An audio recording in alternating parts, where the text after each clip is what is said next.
I'm Peter Whitmore. I'm 73 years old. Some of you might remember me from a few weeks back. The response to that video was overwhelming, and I want to thank you for that. But today, I need to talk about something I didn't mention then. Something more personal, something that changed everything about how I see relationships. And I need you to hear this, because what I'm about to tell you could save you from the kind of pain that stays with you for decades. My wife, Susan, and I were married for 41 years. That's longer than some of you have been alive. And for most of that time, I thought we had a good marriage. Not perfect, but good, solid, the kind of marriage people stay in. But here's what nobody tells you about long marriages. You can live with someone for decades and still not really know them. You can share a bed, a home, a life, and still be strangers in the ways that matter most. Susan died 6 years ago, pancreatic cancer, diagnosed in March, gone by July, 4 months from healthy to gone.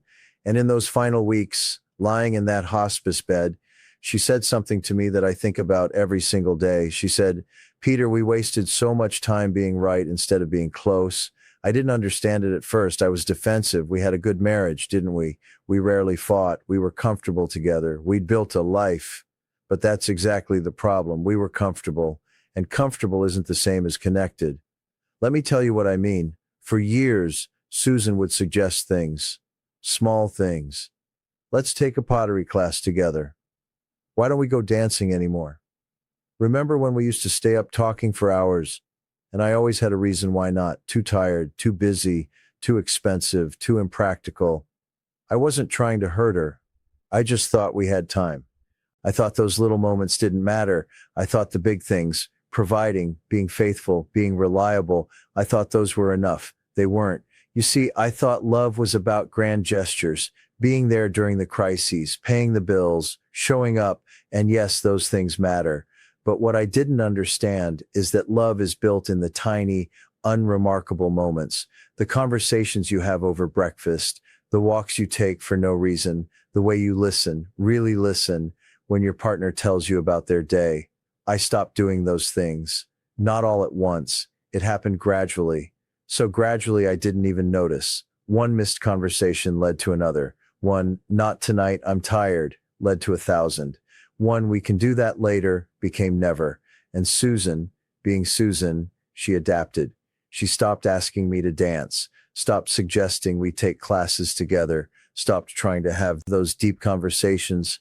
She found her own friends, her own activities, her own life. We became roommates who happened to be married, polite, considerate, fundamentally alone. I didn't see it, or maybe I saw it and told myself it was normal. That this is just what happens in long marriages. The passion fades. You settle into routine. You become comfortable, but comfortable is just another word for complacent. When Susan got sick, everything changed. Suddenly we had a deadline. Suddenly all those things I thought we'd do someday had a very clear expiration date. And in those final months, we talked more honestly than we had in 20 years. She told me things I never knew, dreams she'd given up on, hurt she'd carried silently, times she'd felt invisible in her own marriage. One night, about 3 weeks before she died, she told me about a trip she'd always wanted to take, to Scotland. Her grandmother was from there, and she'd always dreamed of seeing the Highlands, walking through the villages, understanding where she came from. She'd mentioned it to me multiple times over the years, and every time I'd dismissed it. Too expensive. Not a good time. Maybe when we retire. We never went, and now we never would. She wasn't angry when she told me this. That's what made it worse. She was just sad, resigned, like she'd accepted years ago that I wasn't going to be the partner she needed. I asked her why she never pushed harder, why she didn't insist. And you know what she said?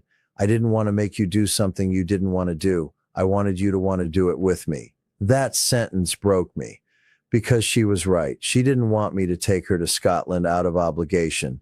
She wanted me to want to share that experience with her, to be excited about it, to care about it because it mattered to her, and I couldn't even give her that. Here's what I've learned, and I hope you're listening because this is important. The biggest threat to your relationship isn't cheating or fighting or some dramatic betrayal. It's indifference. It's taking each other for granted. It's the slow erosion of intimacy that happens when you stop trying. You stop asking questions because you think you already know the answers. You stop making effort because you think your partner will always be there. You stop prioritizing the relationship because you think you have time. And one day, you wake up next to a stranger, or worse, they're gone, and you never got the chance to really know them at all. After Susan died, I found a journal in her nightstand. She'd been keeping it for years, and reading through it was like discovering a person I'd lived with but never truly seen. She wrote about loneliness, about feeling like she was screaming into a void, about small moments that hurt her, times I was physically present but emotionally absent, times I chose work over her, times I was more interested in my phone than in what she was saying. She also wrote about love, about the man she married, about hoping that version of me would come back, about trying to reach me and not knowing how. I was right there. We slept in the same bed every night, but I might as well have been on another planet. And here's the part that kills me. It wasn't malicious. I wasn't trying to hurt her. I just got lazy. I thought showing up was enough. I thought providing was enough. I thought not doing anything wrong was the same as doing things right. But relationships don't die from dramatic failures. They die from 1,000 small neglects. If you're in a relationship right now, I want you to ask yourself some questions. When's the last time you had a real conversation with your partner? Not about logistics or schedules or what's for dinner, a real conversation about dreams, fears, ideas. When's the last time you did something just because it would make them happy? Not because it was their birthday or an anniversary, but just because. When's the last time you looked at them, really looked at them, and felt grateful they're in your life? If you can't remember, you're making the same mistake I made. Your partner isn't going to be there forever. I know that sounds dark, but it's true. One of you will die first. And when that happens, you don't get a do-over. You don't get to go back and have those conversations you postponed. You don't get to take those trips you kept delaying. You don't get to say those things you assumed they already knew. Susan and I had 41 years, and I wasted at least half of them being comfortable instead of connected, being right instead of being close, being present instead of being engaged. Don't make my mistake. Love isn't something you feel and then stop working on. Love is something you do every day, in small ways and big ways. It's choosing to be curious about your partner even after decades together. It's trying new things together even when it's uncomfortable. It's having hard conversations even when it's easier to avoid them. It's caring about the things they care about, not because you have to, but because they matter to the person you love. After Susan died, people kept telling me I'd been a good husband. They meant well, but they were wrong. I wasn't a good husband. I was an adequate husband. I met the minimum requirements. I didn't cheat, didn't abuse, didn't abandon. But that's an incredibly low bar. Being a good partner means actively building intimacy, choosing vulnerability, staying curious, making effort, prioritizing connection even when you're tired or busy or stressed. I didn't do those things. And now I live with the regret of knowing I had something precious, and I let it slip away through sheer neglect. 6 years later, I still think about Scotland, about how little it would have cost me to say yes. A week of my time, some money, that's it. And it would have meant everything to her.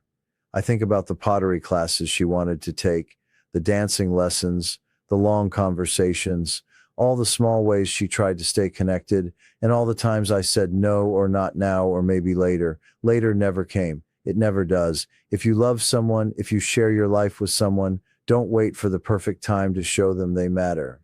Don't assume they know. Don't take them for granted.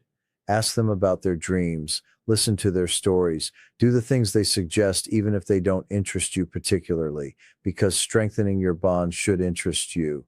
Be present. Be curious, be intentional, because one day you'll be where I am, sitting alone, looking through old photographs, reading journals, and realizing you had everything you needed and you didn't appreciate it until it was gone. I'm not telling you this to make you feel guilty. I'm telling you this because you still have time. Your partner, if you have one, is still there. You can still have those conversations. Take those trips, make those memories, but you have to do it now. On my desk, I keep a photograph of Susan from our honeymoon, 1972. She's laughing, squinting in the sun, her hair blowing in the wind, so full of life and hope and dreams. And I think about the woman she became, Still beautiful, still kind, but with a quiet sadness in her eyes that I put there through years of benign neglect. Susan was right. We wasted so much time being right instead of being close. Don't waste your time the way I wasted mine. Love the people in your life actively, intentionally, while you still can. This channel features people like me sharing life advice and memories. If you found this helpful, please subscribe and turn on notifications for more. And if you got something from this, leave a comment, hit that like button. If you've got a story to tell, something you've learned that might help someone else, there's a form down in the description. Fill it out. Maybe next time we'll be sharing your story.